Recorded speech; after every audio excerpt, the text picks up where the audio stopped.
बावजुदा से वाल्मीकि मंदिर की सेवा संभाल करते हुए गुज़रे हैं और जितनी भी गवर्नमेंट्स यहाँ गुज़री हैं आज तक किसी ने हमारी तरफ कोई नज़रसानी नहीं कि मैं एक हूँ और मेरे रूप अनेक हैं। जो अल्लाह ने जहाँ जिसको पैदा कर दिया वो कानून इलाही है। तो इसका मतलब ये है कि मैं खुद गया हूँ, भगवान ने जहाँ मुझे भेजा है मैंने उसके कानून को तोड़ के अपनी मर्ज़ी का कानून बना के अपनी मर्ज़ी से जहाँ चला गया। ऐ भगवान जीवे पाकिस्तान, पाकिस्तान से प्यार करो, इंसानियत से प्यार करो। अस्सलाम वालेकुम नाजरीन, मैं हूं आपका होस्ट आरिफ भट्टी और आप देख रहे हैं लाहौर 24 न्यूज़। नाजरीन, आज मैं नीला गुंबद वाल्मीकि मंदिर में मौजूद हूं और आज हम उनसे जानेंगे इसकी हिस्ट्री के हवाले से और जो हिंदू कम्युनिटी को मसाइल दरपेश हैं इस हुकूमत में के हवाले से भी बात करेंगे। आइए उनसे बात करते हैं। इस वक्त पंडित लाल खोखर मेरे साथ मौजूद हैं, आइए उनसे गुफ्तगू करते हैं। साहब, सबसे पहले तो मुझे ये बताइए कि आप कब से इस मंदिर में मौजूद हैं और ये मंदिर जो है कब से यहाँ पर मौजूद है, इसकी हिस्ट्री के हवाले से मैं बताएं। ओम नमो वाल्मीकि नमः। वही एक तेरे नाम की टेक, सच्चे दरबार की जय, हरिओम, शांति शांति शांति ओम। मेरे तकरीबन कोई 25-26 साल से बावजुदा से वाल्मीकि मंदिर की सेवा संभाल करते हुए गुज़रे हैं। तो अपना इसका जो उम्र इसके मंदिर की कम से कम, क्योंकि सबसे पहले तो ये सनातन धर्म के हवाले से यही मज़हब था और 1200 साल पुराने इसका हिस्ट्री है। तो इसका सिलसिला तमीर व तरक्की का या जैसे भी हम लोग अपने एक कंबाइंड चंदा का सिलसिला, बिजली के बिल, इसकी तमीर व तरक्की, ये सब सिलसिला उसी चंदे से हमारा होता है। एक मदऊ से फैमिलीज़ हम लोग हैं जो हर महीने के महीने जो है ना देते हैं, तो सिलसिला चलता है। आपने ये बताया कि ये 1200 साल पुराना मंदिर है, तो 12 साल पुराना मंदिर होने के नाते से मुझे ये बताइए आप कि कौन कौन से लोग यहाँ पर आए, कौन कौन से पंडित यहाँ पे रहे और किस तरह ये इबादत का सिलसिला चलता रहा। पिछली जो हुकूमतें गई हैं उन्होंने मंदिर में, इसकी कोई तामीर में, इसकी कोई आराइश में कोई आप लोगों की मदद की है, नहीं की? बुजुर्गान दीन के पंडित साहबान थे, वो आत्माराम एक पंडित थे और सेवाराम, वो भी खिदमत यहाँ करते रहे हैं आज से हिंदुस्तान पाकिस्तान के बनने से पहले से। अब उन्हीं के सिलसिले में उनकी औलाद जो है ना वो आगे से मंदिर के सिलसिले को चला रही है। और जितनी भी गवर्नमेंट्स यहाँ गुज़री हैं आज तक किसी ने हमारी तरफ कोई नज़रसानी नहीं किया। तो आप देख सकते हैं कि 47 से बाद में अभी तक जो इसका स्टेटस है, हालात ज़िंदगी, इसकी लोकेशन को आप देखें वहीं के वहीं हैं। और हम मिnority इतना नहीं अफोर्ड कर सकती कि हमारे पास ताकत नहीं है कि हम एक ईंट भी लगा सकें। हमारे जो कम्युनिटी के लोग हैं उनसे हम चंदा जमा करते हैं, तो जो भी इसके अखराजात हैं हम उनसे पूरे करते हैं। और इसके साथ साथ क्योंकि पाकिस्तान गवर्नमेंट जो है वो मिनॉरिटीज़ के जो मिनिस्टर्स हैं उनको फ़ंड्स देते हैं आपकी इबादत के लिए। उनमें से कोई मिनिस्टर आपकी, एक तो उनका नाम बताएं, कौन से मिनिस्टर हैं मिनॉरिटी के आपके, और उनको जो फंड्स मिलते हैं उनमें आपकी कहाँ तक दादरसी होती है? हमारे जो इस वक्त मिनॉरिटी के मिनिस्टर एजाज़ आलम, इन्होंने बाकायदा खुद आए भी, उन्होंने ऐलान भी किया कि आने वाले होली को हम बड़े अच्छे तरीके से मंदिर की लोकेशन को भी और सेलिब्रेट होली का भी प्रोग्राम का करेंगे। तो तकरीबन 11 महीने हो गए, अभी तक तो कोई सिलसिला ऐसा हुआ नहीं है। मंदिर की हालत जो है वो बड़ी खस्ता हालत है। मंदिर के अंदर अगर बाथरूम्स देखें तो वो टूटे हुए हैं, दीवारें देखें तो वो टूटी हुई हैं और जगह जगह से जो मंदिर है वो टूट फूट का शिकार है। तो अगर मिनिस्टर साहब ने आपको कहा कि हम आपको फ़ंड्स देंगे, हम इस पे लगाएंगे, इसकी आराइश करेंगे, तो आप लोगों ने उनसे कोई अप्रोच अभी तक की है कि नहीं की? एक दफ़ा हम लोग गए थे उनसे, फिर कोरोना के हवाले से उनका तबीयत नासाज हुआ, फिर हम दोबारा उनके पास गए नहीं। अब चाह रहे हैं कि अपनी एक सभा को लेके एक अपना लेटर पैड पे लिख के उनसे रब्ता करें ताकि हमारी दाद रसी हो जाए। अभी जैसे कि हम बाहर से एंटर हुए हैं तो बाहर तो काफ़ी सारी दुकानें जो है वो मंदिर की बाहर दीवार के साथ बन गई हुई हैं। तो ये कौन लोग हैं जिन्होंने ये आपके बाहर मंदिर में दुकानें बना ली हैं? उनसे आपका सिलसिला है या आप लोगों ने इनको बैठाया है या उनका कोई किराया आप लोगों को आता है? देखिए जी, इसके हमारे पास कोई रिटर्न भी नहीं है और ना ही हमारा कोई रिकॉर्ड है कि हमने वाल्मीकि सभा के जो कर्ता धर्ता हैं इन्होंने बाहर दुकानों वालों को बैठाया हो, या जो मंदिर की दुकानें 12-14 दुकानें हैं या हमने उनको बैठाया हो और हम उनका पैसा ले रहे हैं। ये जो मंदिर के फेस के साथ भीम स्ट्रीट के जो खोखा हैं, 6 खोखे हैं, इनका तल्लक है कॉर्पोरेशन जो होता है बाज़ारी के जो हैं उन्हीं से वो पैसा वैसा लेते हैं, वो अदा करते हैं। बाकी जो 12-14 दुकानें हैं ये वाल्मीकि मंदिर की प्रॉपर्टी हैं। वाल्मीकि मंदिर प्राइवेट मंदिर है। ये वाल्मीकि अछूत मंदिर जो है ना, ये महकमा औक़ाफ़ के हिंदू औक़ाफ़ में नहीं आता। जो हिंदू औक़ाफ़ में हैं वो ही मंदिर उनका तल्लक महकमा औक़ाफ़ से है, हमारा उनके साथ कोई तल्लक नहीं है। कौन से मंदिर जो हैं वो महकमा औक़ाफ़ में या महकमा मतलब का वक्फ़ इमलाक के अंडर आते हैं? जैसे ये कृष्णा मंदिर है, इसके अलावा और भी मंदिर ऐसे हैं कि लाहौर से बाहर भी हैं, या लाहौर में जो मंदिर जिन पे कब्ज़ा हो चुका हुआ है वो फंक्शनल नहीं है, रनिंग में नहीं है, तो वो भी महकमा औक़ाफ़ के ही अंडर में आते हैं और हमारा महकमा औक़ाफ़ के शेड्यूल में नहीं है। अच्छा पंडित साहब, मुझे एक ये बात बताएं कि एक मंदिर बदामी बाग में लारी अड्डे में मौजूद है, वो जो है वो मंदिर उसकी इमारत भी बिल्कुल बोसीदा है और वहाँ पर लोगों का कब्ज़ा है। उसके हवाले से कोई आपको अगर कोई उसकी हिस्ट्री का पता हो तो वो भी बताइए। सॉरी, उसके बारे में मुझे मालूम नहीं है। बाकी तो जो मैंने बता दिया कि जो इधर कब्ज़ा ग्रुप में हैं वो भी महकमा औक़ाफ़ के शेड्यूल में ही हैं। अच्छा, मुझे ये बताइए कि ये जो आपकी इबादत का सिलसिला है वो किस किस दिन होता है? जैसे कि देखें, इस्लाम में जुमे का दिन ख़ास रखा गया है इबादत के लिए और क्रिश्चियन कम्युनिटी में इतवार का दिन ख़ास रखा गया है, तो आपका भी कोई ख़ास दिन होता है इबादत का?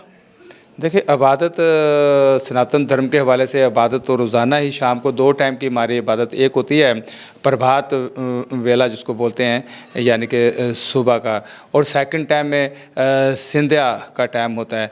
ये 2 टाइम की जो है ना इबादतें हैं।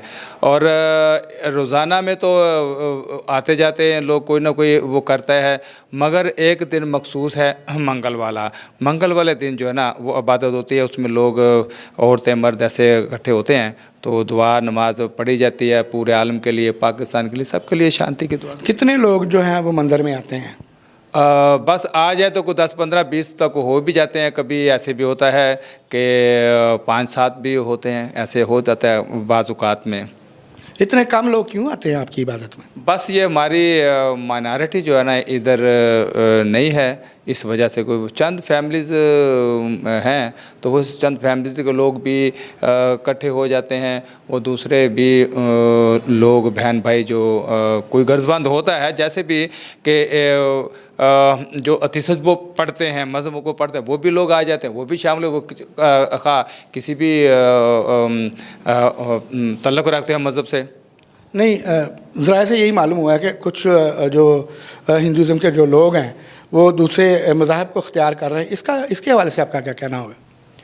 नहीं, ऐसे होता तो रहा है, मगर अब तो काफ़ी हमने भी इसी तरह प्रोग्रामों पे आवाज़ उठाई है कि ऐसा नहीं होना चाहिए कि एक दूसरे के मज़हब को, ऐसे लोगों को ऐसा, ये तो फिर सरासर ऐसा करने से बुराई भी बढ़ेगी और नुकसान भी होगा।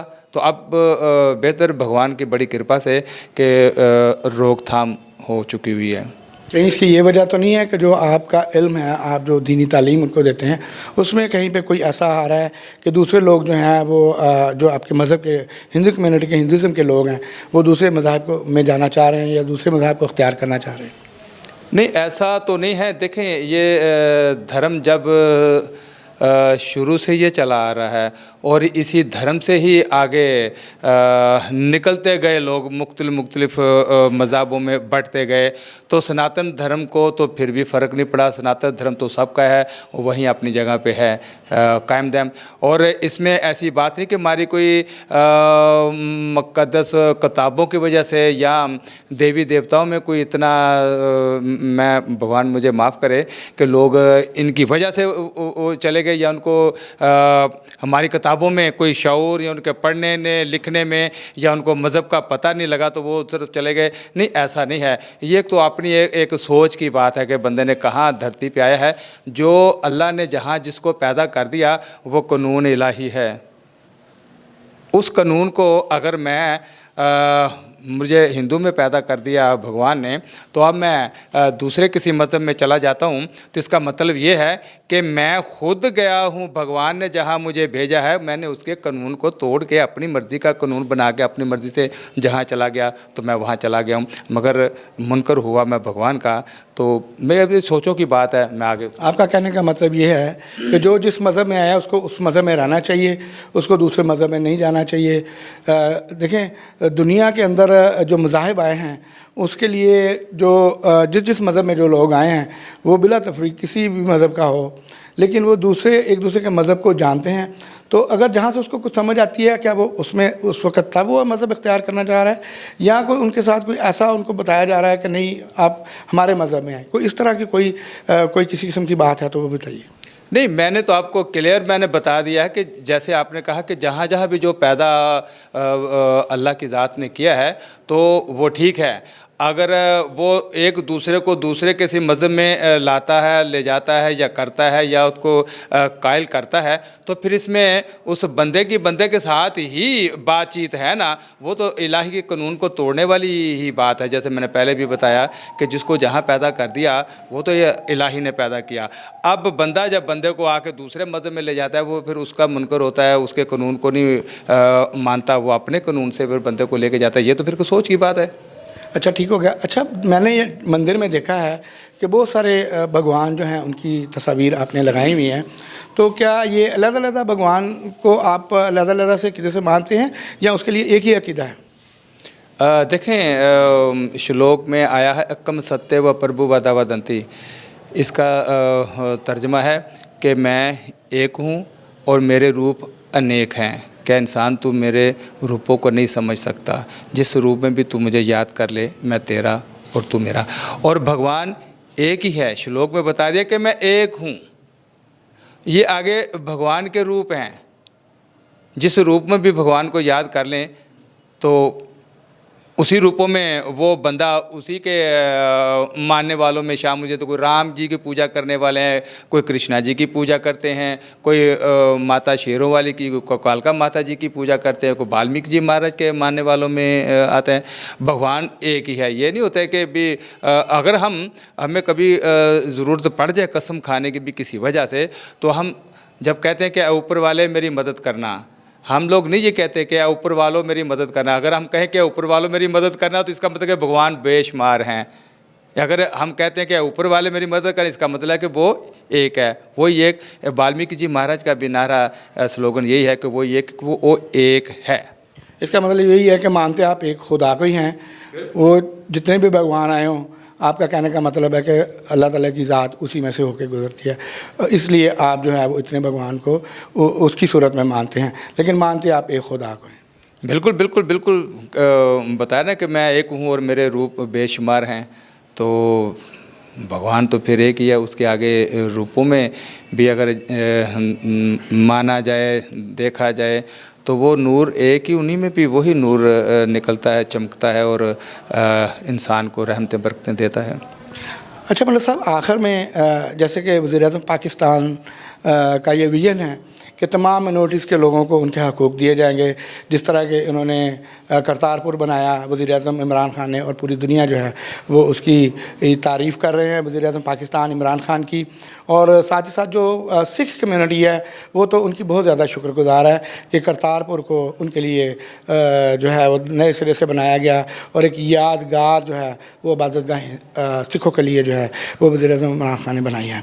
तो इसी तरह से आप भी कोई वज़ीर-ए-आज़म इमरान खान को या वज़ीर आला पंजाब उस्मान बुज़दार को कोई अपनी रिक्वेस्ट करना चाहें, कोई अपील करना चाहें? देखिए कि जितनी भी पाकिस्तान में हुकूमतें आई हैं, सब ने अपने अपने किरदार को खुश सलूबी से ही निभाया है।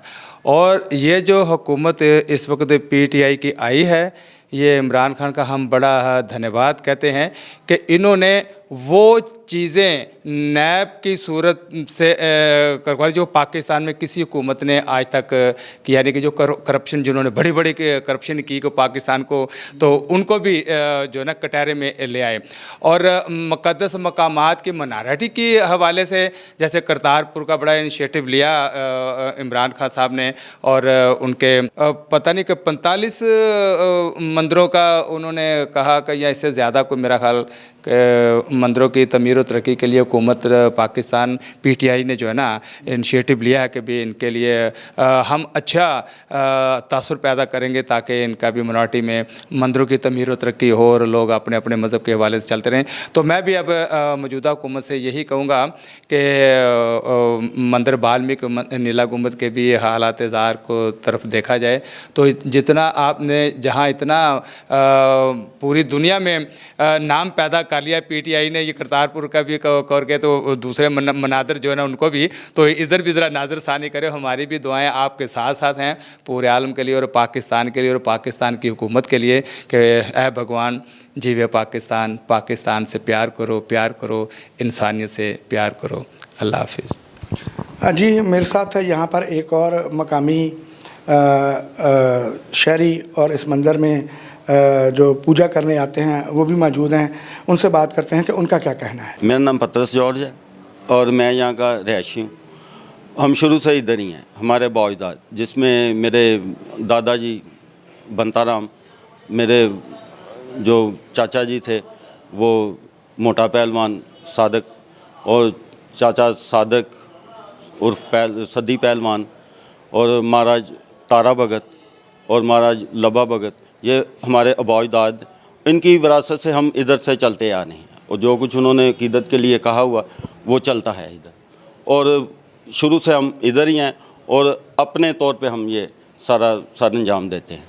इसमें मसीह बरादरी भी है जिसको जुमला बरादरी कहते हैं, और हम सब इकट्ठे ये सिलसिला चला रहे हैं और इसके लिए हम हाँ जी आबाद कर चला रहे हैं, और इसके लिए हम शुक्रगुजार हैं मुल्क पाकिस्तान के कि वो सबको आज़ादी देता है। जी नाज़रीन, आपने पंडित लाल खोखर की बातें सुनी। इसी के साथ अपने मेज़बान आरब भट्टी को इजाज़त दीजिए। मिलेंगे अगले नए प्रोग्राम में। अल्लाह निगहबान।